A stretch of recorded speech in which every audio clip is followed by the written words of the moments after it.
Hey, happy National Dog Day, everybody. Lots of folks here in the Valley have four-legged friends, and we want to celebrate it. We've reached out to our dog expert, Leighton and from Partners Dog Training to get some canine-related dog question answered. Leighton, we want to welcome you to EVB Live. It looks like you might have a friend there with you. Yes, hi Doug, good to see you again and hear from you. This is Ruger. He's a South African Boerboel, and he's helping us celebrate National Dog Day today. He's a biggie and a good-looking dog at that. I've got a question for you. A lot of people out there want to know, should training your dog be part of everyday activity between you and your dog?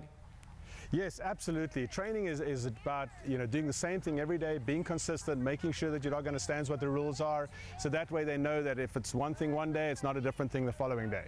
Well, you just mentioned it, consistency. How important is it to have consistency with the humans that live in the household when it comes to training? We joke about that all the time. 80% of the training is training the humans, about 20% training the dog. Being consistent is not just important for the dog, it's critical for the humans as well. Timing and, of course, persistence. My goodness, you've got some well-trained dogs out there right now. How come some dogs will obey commands sometimes and perhaps maybe not all the time? Is this just due to poor training itself? Yes, that and the fact that sometimes dogs are like, they just want to kind of be themselves and experience life, and some dogs have higher drive like the Mals, and some dogs are more docile like the Labs and some of the toy breeds.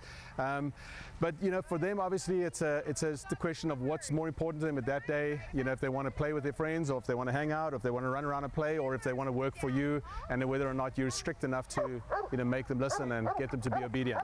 I'm watching with amazement at the obedience of the dogs that we're showing right now. How long did it take these dogs to learn these skills? Well, these are some of our more advanced dogs. The Dutch Shepherd in the foreground, the one nearest the camera right now, that dog's had about 3 to 4 years of training. He's actually done bomb detection work, as well as he's a competition dock diving dog.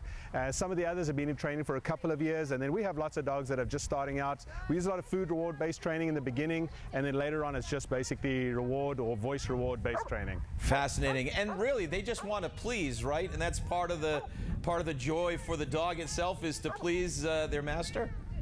Yeah, absolutely, Doug. The whole thing about training is to teach your dog something that they enjoy doing. So even if you look at dogs like on the far left, the little toy dog, that's a dog that's working for food, so that motivates him to do it. There are 3 things we want to see in a dog. We want to see a dog that's willing to work. We want to see a dog that's that's happy to please you, that's pleasing to you. And then obviously we want to see a dog that learns consistency, so they learn structure and good training patterns.